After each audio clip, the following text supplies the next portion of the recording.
오늘 말씀을 전하기 전에 잠시 기도하고 우리 함께 말씀 나누도록 하겠습니다. 기도하겠습니다. 살아계신 하나님 감사합니다. 오늘 이 3일 밤에 세상에서 또 맡겨주신 사명 감당하다가 때로는 부족하여 넘어지기도 하고 때로는 감당하기도 하며 이 자리에 돌아왔습니다. 하나님 말씀의 자리에서 우리를 살리신 이는 주님이시니 말씀으로 우리를 새롭게 하여 주시고 오늘 하나님의 눈과 또 우리의 선한 손을 통해 새로운 일을 역사하실 그 하나님을 기대하며 이 말씀을 통해 생 공급받게 도와주시옵소서. 감사드리며 살아계신 예수 그리스도 이름으로 기도드렸습니다. 아멘. 네, 오늘 하나님의 눈 우리의 손이라는 제목으로 말씀을 함께 나누고자 합니다. 사실 이 제목만 잘 기억하시면 오늘 내용을 다 이해하고 가실 거라고 생각하는데요. 하나님의 눈 우리의 손에 주목하여 말씀을 함께 나누고자 합니다. 앞서서 우리는 계속해서 킹덤 스토리 내용으로 이 말씀을 나누고 있습니다. 잘 아시는 대로 하나님께 불순종한 결과 예루살렘 성과 솔로몬 성전이 완전히 무너지고 그림에 보이는 것처럼 이제 유다 백성들은 비참하게 포로로 끌려가게 되었습니다. 그러나 하나님께서는 심판하셨지만 또 한 가지 회복을 약속하셨지요. 정한 기간 70년이 지나면 너희가 돌아오리라. 그 예레미야에게 전한 그 말씀대로 하나님께서는 이스라엘 백성을 다시 회복시키셨습니다. 이제 그 말씀이 지난주에 우리가 봤던 내용대로 또 이어지는데요. 양만석 목사님의 말씀을 통해 지난주에는 에스라의 2차 기한을 또 살펴보았고 성전 재건에 관한 말씀을 우리가 들었습니다. 다 기억나시죠? 오늘은 이제 3차 기한, 성전이 아니라 성벽의 회복 또 재건에 관한 그 내용을 함께 나누려고 합니다. 이 말씀을 잘 함께 나눠보시면 좋겠는데요. 한 가지 기억할 것은 이제 하나님의 방법은 언제나 사람이었다는 것입니다. 하나님께서는 말씀으로 세상을 창조하시기도 하고 말씀으로 다 이루실 수 있지만 그럼에도 불구하고 혼자 행하시는 것이 아니라 언제나 부족한 사람들을 통해서 일하신 것을 기억합니다. 출애굽 시대 때는 모세를 통해서 사용하셨고 가나안 정복 시대는 여호수아와 갈렙을 들어서 사용하셨던 것을 우리가 잘 알고 있습니다. 또 사사 시대 때는 수많은 사사들을, 왕정 시대 때는 부족한 왕들을 통해서 하나님의 계획들을 이루어 가시기도 했습니다. 또 그러나 그들이 잘못할 때는 선지자들을 보내어 또 말씀을 통해 그들이 돌이키도록 하나님께서는 사람을 사용하셨습니다. 이처럼 하나님께서는 각 시대마다 사람을 사용하시는데요. 하나님께서 사랑하시는 그 사람 중에 또 한 사람을 오늘 소개하고자 합니다. 그 사람의 이름은 잘 아시는 대로 바로 느헤미야입니다. 포로 귀환기 하나님께서는 성벽 재건을 위해 하나님의 손에 붙들린 그 한 사람을 준비시키시고 사용하셨는데요. 오늘 이 느헤미야를 통해 바로 하나님의 손에 붙들린 사람 또 헌신된 사람의 특징은 무엇인지 말씀을 통해 함께 나누고자 합니다. 그것은 바로 첫 번째인데요. 하나님의 눈에 또 헌신된 사람은 어떤 사람인가? 바로 하나님의 눈으로 이 세상을 바라보는 사람입니다. 성경의 어떤 인물들을 소개할 때 누구의 후손 또 누구의 아들로 우리가 많이 표현합니다. 오늘 느헤미야를 보기 전에 느헤미야 가족이 또 소개되고 있는데요. 느헤미야 1장 1절을 보시면 느헤미야를 하가랴의 아들로 표현하고 있습니다. 성경을 볼 때 이름은 뜻을 아는 것도 도움이 되는데요. 하가랴는 여호와를 기다리다, 여호와를 기다리다라는 뜻입니다. 왜 하가랴에게 이런 이름이 담겼을까요? 당시 잘 아신 것처럼 남유다 백성들 중 일부는 또 바벨론으로 끌려가 포로 생활을 하게 되었습니다. 포로 생활을 하고 있는 백성들에게 가장 큰 소망은 무엇일까요? 그것은 바로 이 힘든 포로 생활이 끝나고 그리던 고국으로 돌아가는 일일 것입니다. 그렇게 이 시기에 백성들은 누구보다도 하나님의 일하심을 간절히 기다렸습니다. 그것이 바로 이 자녀들의 이름에도 투영되는데요. 그 이름 중에 하나가 우리가 살펴본 바로 느헤미야의 아버지, 바로 하가랴에게 담겨 있습니다. 앞서 살펴본 것처럼 이 이름은 하가랴의 아버지 느헤미야, 즉 할아버지가 지었을 텐데요. 아마 그는 바벨론으로 끌려온 1세대로 추정됩니다. 성경에는 그의 이름이 딱히 나오지는 않는데요. 그러나 우리가 그 이름 뜻을 통해서 추정할 수 있는 것은 바로 그 할아버지의 마음, 또 아버지의 마음이 아들인 하가랴에게로, 여호와를 기다리다는 그 하가랴에게로 전달되었고, 또 그 하가랴는 그 아버지의 마음을 담아 아들인 3세대 느헤미야에게 또 그의 이름을 또 새롭게 부여합니다. 여호와를 기다리며, 이제 느헤미야의 이름 뜻처럼 여호와께서 위로하시다라는 그 뜻을 담는데요. 여호와를 기다리고 여호와의 위로를 바라보았던 1, 2세대, 그들의 신분은 비록 포로였지만 포로의 눈이 아니라 하나님의 눈으로 세상을 바라보려 했던 사람임을 이름 뜻을 통해서 우리는 알 수가 있습니다. 그렇다면 우리가 하나님의 눈으로 바라본다는 것은 과연 무엇을 의미하는 것일까요? 그림에 나온 것처럼 좀 눈을 크게 뜨고 강렬한 것으로 쳐다보면 하나님의 눈일까요? 그것이 아니라 하나님의 눈은 바로 하나님의 마음으로 바라보는 것입니다. 내 삶 속에 일어나는 모든 상황들을 그냥 흘려보내지 않고 영적인 시간을 열어, 영적인 눈을 열어서 모든 상황들을 바라보는 것입니다. 그렇게 그 순간순간들을 그저 놓치지 않고 이 삶 속에, 이 상황 가운데 어떤 의미가 담겼는가를 자세히 바라볼 것입니다. 이처럼 느헤미야는 영적으로 깨어 자신에게 주어진 그 상황들을 흘려보내지 않고 집중하며 하나님의 눈으로 바라보았던 사람입니다. 그 일이 무엇인가요? 1장 2절에서 3절을 보시면 평안히 살던 느헤미야에게 한 가지 일이 일어납니다. 바로 예루살렘에 살던 지체, 형제로도 표시가 되어 있는데요. 그 하나님에게 슬픈 소식을 듣게 됩니다. 그것은 잘 아시는 대로 바로 예루살렘 성이 허물어졌고 성문들이 불탔다라는 것입니다. 보통 사람 같으면 이 일에 대해 그렇게 크게 반응하지 않을 것입니다. 나와 멀리 떨어져 있고 굳이 내가 신경 쓰지 않고 그냥 안 됐구나. 우리로 치면 북한의 소식들을 들을 때 마음은 아프잖아요. 북한 성도들 참 안 됐다. 그렇지만 거기에 우리가 더 마음을 쏟고 이러기는 사실 쉽지 않습니다. 그런데 느헤미야는 거기서 머무르는 것이 아니라 바로 그의 마음을 이곳에 쏟아 넣습니다. 그런데 우리가 한 가지 생각할 것은 느헤미야는 그의 할아버지였던 1세대가 아니라 이미 예루살렘에서 멀리 떨어진 3세대였다라는 것입니다. 3세대라면 사실 자신의 뿌리보다는 지금 살고 있는 이민온 그리고 자라난 그 나라의 역사와 그 나라에 조금 더 가깝습니다. 그래서 우리가 한번 보시면요, 놀라운 일들이 일어난 것이 있는데요. 사진에 보이는 인물은 바로 영국 총리입니다. 보시면 사진처럼요, 피부가 그렇게 밝지는 않고 유색 인종입니다. 바로 작년 2022년 10월 25일에 영국의 역사적인 사건이 일어났는데요. 바로 총리가 인도 이민 3세대였던 지금 사진에 보이는 리시 수넥이라는 인물이 총리가 되게 됩니다. 그는 백인이 주류였던 영국 사회에서 300년 만에 유색인종이 총리가 되는 아주 놀라운, 영국뿐만 아니라 세계가 놀라는 일이 이루어졌는데요. 마치 미국에서 흑인이 최초로 대통령이 된 버락 오바마처럼 아주 놀라운 소식이었습니다. 그러나 우리가 생각해 볼 것은 지금도 이 일들이 놀라운 일인데 느헤미야는 지금 우리가 바라보는 이 상황들보다 더욱 이전의 사람이었다는 것입니다. 술 맡은 관원이면 왕의 먹는 것을 체크하고 왕의 안전을 보장해주고 또 때로는 왕을 상담하기도 했다고 합니다. 그렇기에 2인자, 3인자급 정도 되는데요. 그렇기에 아무에게나 맡길 수 없는 가장 신임하는 사람에게 맡겼던 일입니다. 그 높은 자리까지 올라가기 위해서 3세대가 할 수 있는 것은 쉽지 않았을 것입니다. 지금도 사진을 보시면 인도 출신 3세대가 아무리 인종 차별하지 않는다고 해도 총리의 자리에 가게 된 것을 우리가 보고 놀라지 않습니까? 지금도 이런 시대인데 느헤미야 시대에는 얼마나 수많은 차별과 어려움들이 있었겠습니까?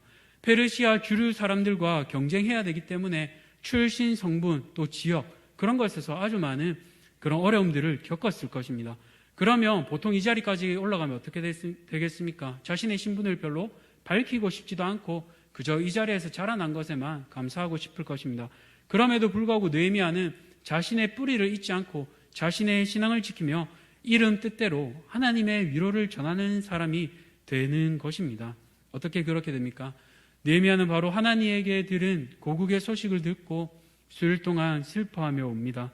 또한 그는 하나님께 이 일을 가지고 기도합니다. 왜 그랬을까요? 그는 페르시아에 살았던 고위 관리였지만 하나님의 눈으로 바라볼 줄 알았던 사람이었기 때문입니다. 다시 말해 그는 하나님의 백성이라는 선명한 정체성이 그의 피 속에 흘렀기 때문입니다.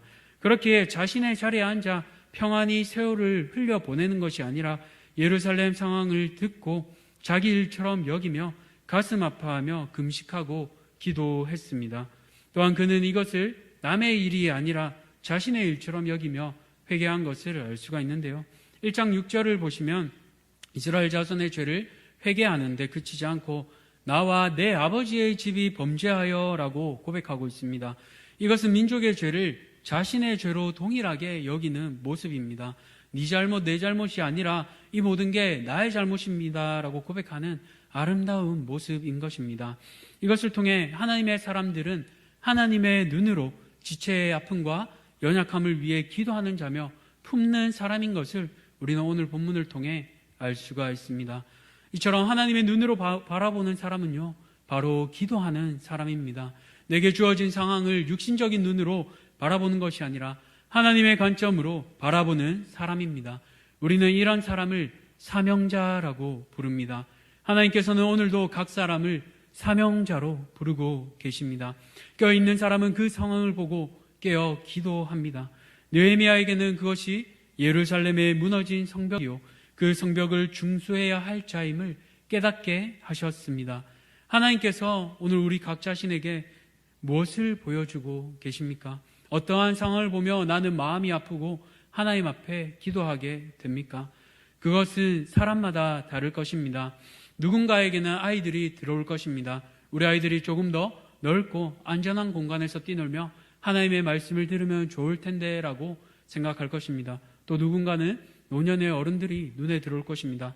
백발의 용사들, 지금까지는 교회를 섬겨왔고 또 젊은 시절 빨간 벽돌로 교회 건물을 지으며 내 집보다 하나님의 집을 우선으로 세우려 했던 세대, 자신의 물질과 시간들, 또 무릎이 닳도록 교회를 섬기며 기도했던, 존경받기 합당했던 그 어른들의 모습이 들어올 것입니다. 또 누군가에게는 교회 시설이 들어올 수 있습니다.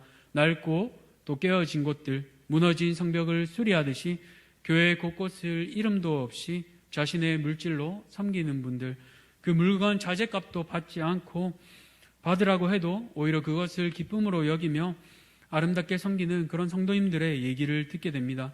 그 얘기를 들으며 우리 교회 가운데도 이름 없이 섬기는 수많은 느헤미야가 있음을 기억하며 참 감사하게 됩니다.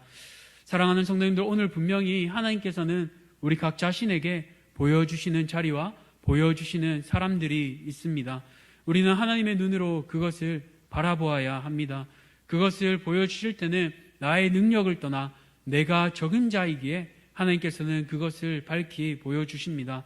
지금 내게 허락하신 건강, 물질, 모든 상황들을 넘어 지금 때로는 힘에 버거울 수 있지만 하나님께서는 우리 모두를 무너진 나의 성벽의 한 자리로 우리를 부르고 계십니다. 그 자리로 초청할 때 우리는 그 자리를 위해 함께 기도해야 합니다. 왜 그렇습니까? 결코 내 힘으로 할 수 없기 때문입니다. 그러나 선하신 하나님께서는 이 모든 것들을 감당할 힘과 능력도 더해 주십니다.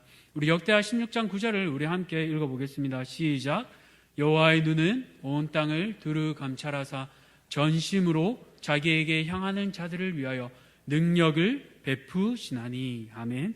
하나님께서는 오늘도 불꽃 같은 눈으로 이 땅을 살피고 계십니다. 그리고 사람을 찾으시는데요, 전심으로, 두 마음이 아니라 한 마음으로 전력으로 하나님께로 방향을 집중하는 그 사람을 결코 그냥 내버려 두지 않으신다고 말씀하십니다. 그 사람에게 하나님께서 힘이 되어주시고 하나님께서 능력을 베풀어 주시겠다고 말씀하고 계십니다. 그렇기에 우리는 하나님께 구하고 기도해야 하겠습니다. 하나님께 기도하십시오. 하나님께서 감당할 힘을 주실 것입니다. 모든 일의 시작은 기도입니다. 내게 맡겨주신 사명, 내게 맡겨주신 그 직분에 감사하며 그것을 넉넉히 감당할 힘도 하나님 앞에 기도로 구하는 사랑하는 모든 성도님들 되시기를 축복합니다. 두 번째로 우리에게 맡겨주신 손으로 우리는 일해야 함을 우리가 알 수 있는데요, 앞서 느헤미야는 기도의 사람인 것을 우리가 보았습니다. 그러나 그는 결코 기도하는 것에서만 멈추지 않았습니다. 그는 기도하는 가운데 기다리며 그의 손으로 행해야 할 것이 무엇인지를 그는 알았습니다. 그렇기에 구체적으로 준비하게 되는 게 돼요. 오늘 말씀을 보시면 4개월 동안 느헤미야는 기도하게 됩니다. 기슬월인 11월부터 니산월 3월까지 그는 기도하며 성벽 재건을 위해 왕 앞에 구상해야 할 것이 무엇인가를 구체적으로 마음속에 생각하며 준비하고 있습니다. 그러던 중에 하나님께서 기회를 허락해 주시는데요. 느헤미야가 바로 왕께 포도주를 따라드리던 때입니다. 역사를 보면 페르시아 왕들은 때로 자주 잔치를 벌였다고 합니다. 잔치 중에는 왕이 참석자들의 소원을 들어주는 이벤트도 있었다고 합니다. 이때가 바로 니산월, 성경에 나오는 니산월 3월인데요. 바로 이때는 페르시아의 새해가 시작되던 때였습니다. 평소에는 밝은 낯으로 왕을 대했지만 유다의 상황을 들은 느헤미야는 결코 밝을 수만은 없었는데요. 그의 인상은 무의식 중에 어두웠던 것 같습니다. 그런데 당시 왕 앞에서는 모두 즐거운 표정을 지어야만 했습니다. 왜냐하면 찡그리고 있다가 왕 앞에서 불편한 표정을 지으면 처형될 수도 있었기 때문이었습니다. 그런 상황 가운데서도 느헤미야는 자신이 왜 슬픈 표정을 짓고 있는지를 3절 말씀을 통해 알리고 있습니다. 당시 페르시아 왕들은 조상들에게 예를 잘 갖추는 사람이었기에 그는 3절 말씀 가운데 조상들의 묘실이 있는 성읍도 불탔다라는 것을 강조하고 있습니다. 왕의 마음에 동정심을 호소하는 것인데요. 이것이 그 왕의 마음에 좋게 들렸던 것 같습니다. 비록 망한 나라의 자손이었지만 조상을 공경하는 아주 예의 바른 자구나라며 어려운 상황 가운데서도 느헤미야는 그 왕의 마음을 움직이는 것을 알 수가 있습니다. 그리고 이제 왕이 무엇을 원하느냐라는 그 질문에 느헤미야는 잠시 하나님께 묵도하고 기도한 후에 곧바로 필요한 것을 아뢰게 됩니다. 성도님들 같으면 왕이 어떠한 소원을 들어준다고 할 때 무엇을 요구하시겠습니까? 아마 개인적인 지위나 가정의 상황들을 아뢰 수도 있을 것입니다. 그러나 느헤미야는 개인적인 것을 구하는 것이 아니라 바로 사명을 구했습니다. 바로 하나님의 일이 진행될 수 있도록 필요한 것을 구하는데요. 이것이 바로 참된 사명자의 자세임을 알 수가 있습니다. 그래서 느헤미야가 구했던 것, 성경을 잘 읽어보시면 두 가지를 구하고 있습니다. 7절을 보시면 통행권, 즉 예루살렘까지 갈 수 있도록 지역 총독들에게 왕의 친서를 부탁합니다. 지금으로 치면 하이패스 통과권이 될 수 있겠습니다. 그것뿐만 아니라 이제는 돌아가서 필요한 물자들도, 목재들도 이제 다 구하는데요. 돌아가서 감독하며 구할 자리도 필요하기 때문입니다. 그런데 9절을 보시면 놀랍게도 느헤미야가 구하지 않은 것도 왕이 허락하고 있습니다. 바로 9절을 보시면 구하지 않은 경비병들도 왕이 보호를 위해 붙여준 것을 우리가 말씀을 통해 알 수가 있습니다. 왕이 감동을 받았기 때문에 느헤미야가 구하지 않은 것까지도 왕은 허락해 줍니다. 그러나 이 모든 것 뒤에는 하나님의 선하신 손이 느헤미야 가운데 일하시는 것을 알 수가 있습니다. 느헤미야는 벌써 예루살렘에 가기 전에 구하지 않은 것까지 기도의 제목으로 응답받은 것을 알 수가 있습니다. 그 은혜가 아마도 느헤미야는 남달랐을 텐데요. 그 하나님의 손이 느헤미야를 돕는 것을 통해 그는 예루살렘으로 입성하게 됩니다. 이것을 보며 느헤미야는 하나님께서 주신 비전의 성취를 위해 구체적으로 계획하며 준비한 자임을 알 수 있습니다. 그는 비록 두 발을 땅에 딛고 페르시아에 있었지만 하나님을 바라보며 하나님을 의지하는 자였습니다. 뿐만 아니라 그는 기도하되 기도의 자리에만 있지 않고 또 구체적으로 그 일을 이루도록 계획하고 행했던 믿음의 사람이기도 합니다. 이런 사명자의 특성은 바로 삶의 우선순위가 바뀌게 되는 것인데요. 김난주 목사님의 책 중에 게으름이라는 책을 보면 이러한 대목이 나옵니다. 사랑은 삶의 질서를 재편하게 만든다. 그렇지 않으면 사랑하는 게 아니다. 사랑은 좋아하는 것들의 질서다. 사랑은 인생의 의미를 부여하고 삶의 목표를 수정하게 만든다. 이토록 사명자는 하나님을 향한 사랑이 회복되고 하나님을 사랑하기 때문에 그 삶의 우선순위가 바뀌게 되는 것을 알 수 있습니다. 그렇게 그 손은 하나님의 일을 감당하는 것으로 우선순위가 바뀌게 됩니다. 내가 좋아하는 것들보다 하나님의 일들이 우선순위가 되고 그 사명을 위해 한 걸음 나아가는 자가 됩니다. 그러할 때 하나님께서 기회를 열어주시고 우리의 손으로 행할 수 있도록 하나하나 준비해 주십니다. 이처럼 느헤미야는 하나님의 일하심을 경험하는 사람인데요. 그러나 그에게 항상 순조로웠던 것만은 아니었습니다. 우리가 뒤에 말씀을 잘 읽어보시면 또 19절 이후로 어려움들이 또 찾아오기도 하는데 성벽을 재건하는데 방해하는 사람들이 동서남북으로 그림처럼 에워쌌음을 알 수 있습니다. 그렇기에 이전에 에스라가 행할 때 실패하기도 했고 성전과 성벽이 바로 이루어지지 않았는데요. 그 일을 통해 느헤미야는 교훈을 얻고 마음대로 감정대로 행하지 않고 지혜롭게 몇 명의 수행원만 데리고 오늘 우리가 읽은 11절에서 20절까지 말씀 중에 정탐하는 것을 알 수가 있습니다. 적이 있기 때문에 그는 더욱 보안에 신경을 썼던 것 같은데요. 이 보안을 잘 지킴으로 하나님께서 주신 사명을 잘 감당하고 또 한마음으로 사람을 뭉치게 하려고 했던 것을 우리는 알 수 있습니다. 비록 상황이 어렵고 힘들지만 느헤미야는 포기하지 않았고 오히려 하나님께서 주신 마음을 나누고 독려했던 사람인 것을 알 수 있습니다. 여러 번 이미 방해를 받았기 때문에 이스라엘 백성들은 더 이상 어떤 것들을 감당할 힘조차 없었습니다. 그럼에도 불구하고 느헤미야는 포기하지 않고 백성들을 격려하며 함께 하자고 계속해서 강조하고 있는 것입니다. 그런 느헤미야의 격려와 동기부여를 통해 남아있던 이들은 한 팀이 됩니다. 남아있던 사람들의 입장에서 보면 느헤미야는 어느 한순간에 날라온 인물입니다. 이방인입니다. 낯선 사람이고 믿을 수 없는 사람입니다. 그러나 그런 느헤미야는 남아있던 백성들에게 너희가 불쌍해서 도와주러 왔다라고 하는 것이 아니라 우리 함께 같이 합시다라는 그 메시지로 사람들의 마음에 호소합니다.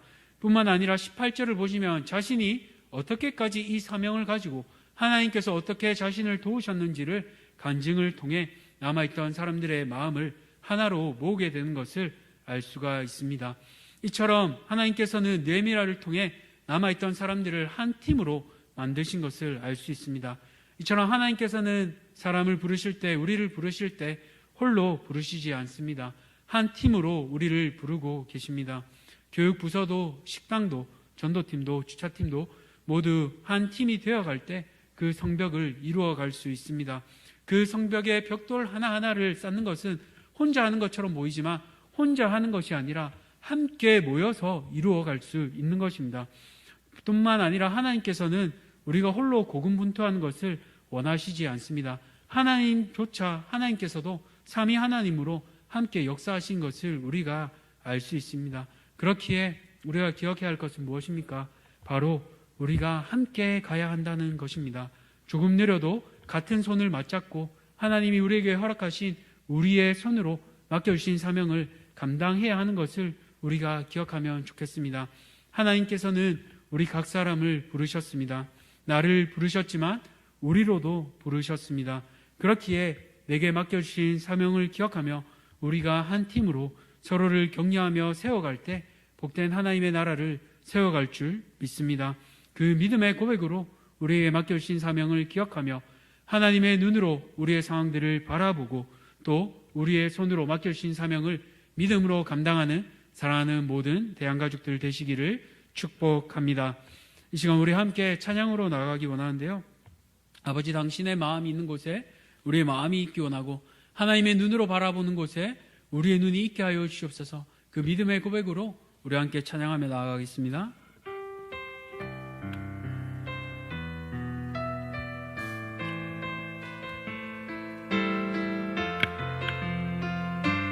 아버지, 당신의 마음이 있는 곳에 아버지, 당신의 마음이 있는 곳에 나의 마음이 있기를 원해요.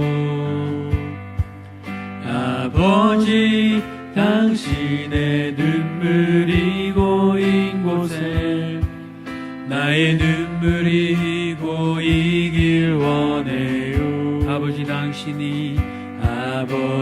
당신이 바라보는 영혼에게 나의 두 눈이 향하길 원해요. 아버지, 당신이 울고 있는 어두운 땅에 나의 두 발이 향하길 원해요. 나의 마음이 아버지의 마음 알아. 내 모든 뜻 아버지의 뜻이 될 수 있기를 나의 온 몸이 아버지의 마음 알아. 내 모든 삶 당신의 삶 우리 처음부터 고백합시다. 당신의 마음이 있는 곳에 나의 마음이 있기를 원해요. 아버지, 당신의 눈물이 고인 곳에 나의 눈물이 고이길 원해요. 당신이 바라보는 곳에 아버지, 당신이 바라보는 영혼에게 나의 두 눈이 향하길 원해요.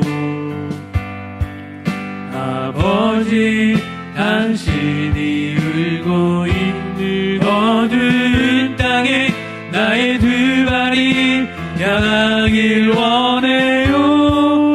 나의 마음이 아버지의 마음 알아. 내 모든 뜻 아버지의 뜻이 될 수 있기를 나의 온 몸이 아버지의 마음 알아. 내 모든 삶 당신의 우리 마지막으로 함께 고백합시다. 나의 마음이 아버지의 마음 알아. 내 모든 뜻 아버지의 뜻이 될 수 있기를 나의 온 몸이 아버지의 마음 알아. 내 모든 삶 당신의 삶 되기를. 우리 시간에 들은 말씀을 놓고 한 가지 기도 제목으로 함께 기도하며 나아가기를 소원합니다. 우리 하나님의 눈, 우리의 손이라는 제목으로 말씀을 들었습니다. 고백한 대로 하나님의 눈으로 우리가 바라보길 소원합니다. 하나님, 오늘 내가 살아가는 나의 가정의 자리, 나를 부르신 삶의 일터의 자리, 나를 보내신 섬김의 자리에서 내가 하나님의 눈으로 섬기기를 소원합니다. 하나님, 다른 사람이 볼 수 없고 나에게만 보여주시는 그 영혼을 향해 나의 마음이 향하게 하여 주시고, 하나님, 내가 그 영혼을 붙잡고 기도하며 가만히 있는 것이 아니라 또 하나님이 부어주시는 마음으로 나의 두 손으로 두 발으로 섬기게 하여 주시옵소서. 그렇게 우리 간절히 기도합시다. 또 이번에 직분자로 세워진 자들을 위해 함께 기도하기를 소원합니다. 하나님, 직분을 받아 마음이 무겁기도 하고, 하나님, 또 직분을 받지 않아 마음이 또 두렵기도 무겁기도 합니다. 그러나 하나님, 내게 맡겨주신 그 사명을 향해 다시 한번 나의 눈을 열어주시고, 하나님이 맡겨진 그 두 손으로 내게 맡겨주신 사명을 기쁨으로 감당하는 자들 되게 도와주시옵소서. 내 힘으로 하는 것이 아니라 하나님께 의뢰할 때 하나님께서 능력을 더하여 주시옵소서. 그렇게 하나님의 눈을 구하며 우리의 두 손에 은혜 베풀어 주시도록 우리 함께 주여 한번 간절히 부르짖고 기도의 자리로 나가도록 하겠습니다. 주여!